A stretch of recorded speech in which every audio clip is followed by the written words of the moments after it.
Minha gente boa e querida, muito bem-vinda, muita paz, muita alegria para todo mundo, muito amor. E vamos começar com o livro Espiritualidade e Vida, de Haroldo Dutra Dias. Nós não fomos criados para odiar, fomos projetados para o clima de cooperação e respeito mútuo. Ninguém constitui brandura simplesmente porque a brandura é bonita. Você não se torna um espírito manso porque ignorou a violência. Mas quando compreende os malefícios que o clima da guerra psíquica, física ou emocional provoca na criatura e em toda a humanidade. O manso não é um fraco. O manso é um forte, que entendeu que tudo tem seu tempo, uma lógica para se manifestar. Muito lindo isso, gostei demais. Tudo tem seu tempo, tudo tem lógica para se manifestar. A gente não tem que se exasperar, a gente não tem que guerrear, não tem que se desesperar e querer fazer mal a todo mundo, aquele que fez mal a gente, ou ter raiva do mundo, ou ter raiva de determinadas pessoas. Isso não faz bem, principalmente para a gente mesmo. A gente ainda transmite mais vibrações, mas a gente se envenena com o próprio ódio. Então, quando a gente toma consciência de que do mal que faz essa guerra psíquica, física, emocional, aí a gente começa a querer mudar. Vamos mudar? Vamos sim, vamos para o Livro dos Espíritos. E aqui nós estamos ainda falando sobre sonambulismo e a pergunta é interessante. Qual a origem das ideias inatas do sonâmbulo? Como ele pode falar com exatidão de coisas que, quando está desperto, ignora, de coisas que estão mesmo acima da sua capacidade intelectual? É que o sonâmbulo possui mais conhecimento do que o que se supõe dele. Apenas tais conhecimentos dormitam porque, por demasiado imperfeito, seu invólucro corporal não lhe consente relembrá-lo. O que é, afinal, um sonâmbulo? É um espírito que se encontra encarnado na matéria, como nós, para cumprir a sua missão, despertando dessa letargia quando cai em estado sonambúlico. Já temos dito repetidamente que vivemos muitas vezes.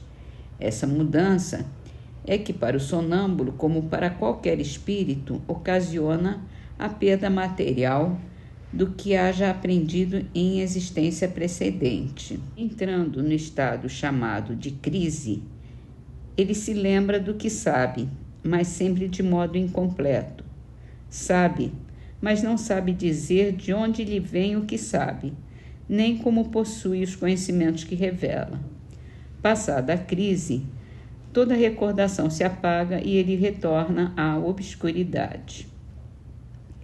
E aqui tem uma nota de Kardec.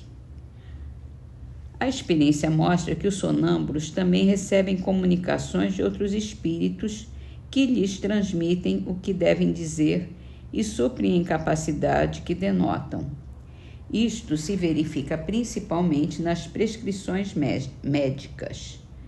O espírito do sonâmbulo vê o mal, outro lhe indica o remédio.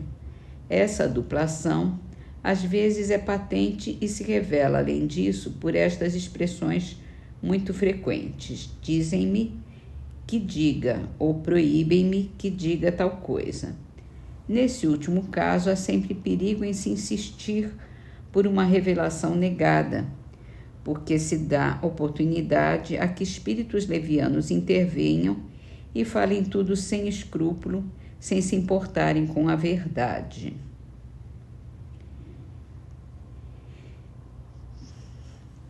Aí a gente vê que o sonambulismo naquela época era usado até como consulta médica, o que hoje não se ouve mais falar disso. O que a gente aprende aqui é que nós, como espíritos encarnados, somos mais ignorantes do que como espíritos livres. Nós temos muitas vivências, muitas encarnações anteriores, em que nós aprendemos muita coisa, mas que ficou na memória do espírito e não do corpo. Então, a memória que a gente tem nessa vida é restrita a essa memória dessa existência que nós estamos passando, em que nós temos um aprendizado, tivemos na escola, tivemos na faculdade, em cursos, e temos experiência em muitas áreas da vida, de trabalho, de outras curiosidades que nós mesmos buscamos, e assim o nosso cabedal de conhecimento é muito mais amplo do que a gente tem como encarnado nesse momento, o que nos dá uma dimensão maior do que a gente pode desenvolver e do que a gente tem aptidão também, como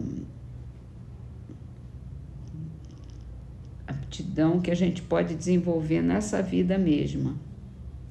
Quando a gente vê que tem facilidade para falar uma língua, que tem facilidade para determinada arte ou para determinado estudo, isso faz parte do nosso conhecimento mais amplo de espírito. Bem, eu acho que isso basta como explicação aqui para essa resposta. Então, vamos para o livro Evangelho segundo o Espiritismo, que a gente está aqui no capítulo Haverá falsos cristos e falsos profetas, e as instruções dos espíritos são mensagens que os espíritos assinaram, e essa é assinada por Erasto, transmitida em Paris em 1862, são os caracteres do verdadeiro profeta, o título. Então vamos lá. Desconfiem dos falsos profetas. É útil em todos os tempos essa recomendação, mas sobretudo nos momentos de transição em que, como nesse atual, se elabora uma transformação da humanidade, porque então uma multidão de ambiciosos e intrigantes se arvoram em reformadores e messias. É contra esses impostores que se deve estar em guarda, e cabe a toda pessoa honesta o dever de desmascará-los. Como reconhecê-los? Assim os identificará. Somente um hábil general, capaz de dirigir, é que se confia o comando de um exército. Será que Deus é menos prudente do que os homens? Fiquem certos de que só se confia missões importantes aos que Ele, Deus, sabe capazes de as cumprir, pois as grandes missões são fardos pesados que esmagariam a pessoa carente de forças para carregá-los. Em todas as coisas, o mestre tem de saber sempre mais do que o discípulo para fazer que a humanidade avance moral e intelectualmente. São precisos homens superiores em inteligência e em moralidade. Por isso, para essas missões, são sempre escolhidos espíritos já adiantados que fizeram suas provas noutras existências, visto que, se não fossem superiores ao meio em que têm de atuar, resultaria uma ação nula.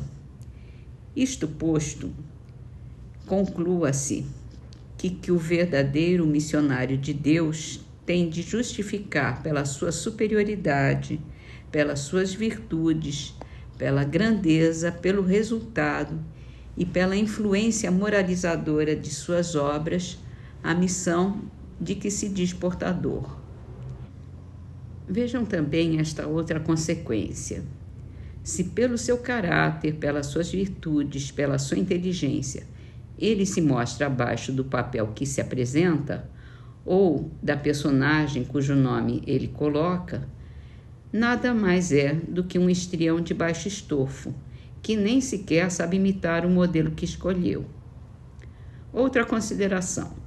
Os verdadeiros missionários de Deus ignoram-se a si mesmos, na sua maior parte.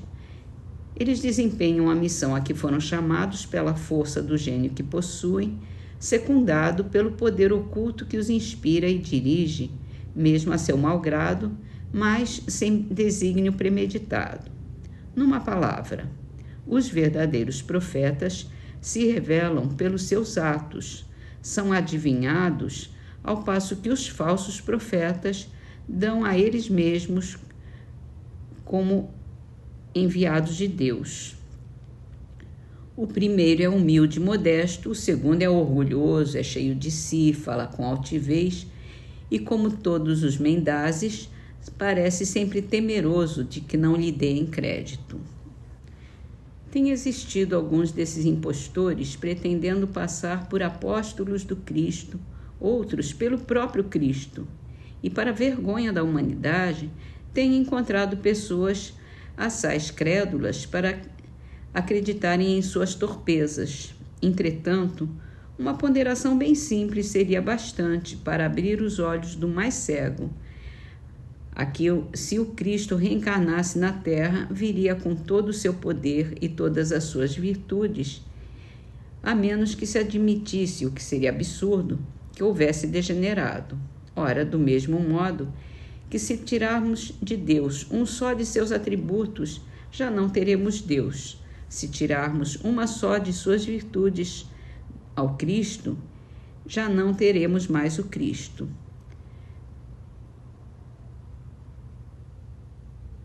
Esses que se dão como Cristo possuem todas as suas virtudes? Essa é a questão.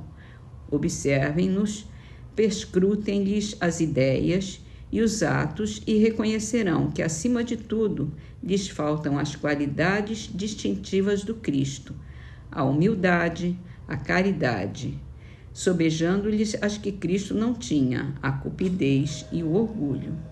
Notem, além disso, que nesse momento há em vários países muitos pretensos Cristos, como há muitos pretensos Elias, muitos João ou Pedro, e que não é absolutamente possível sejam todos verdadeiros.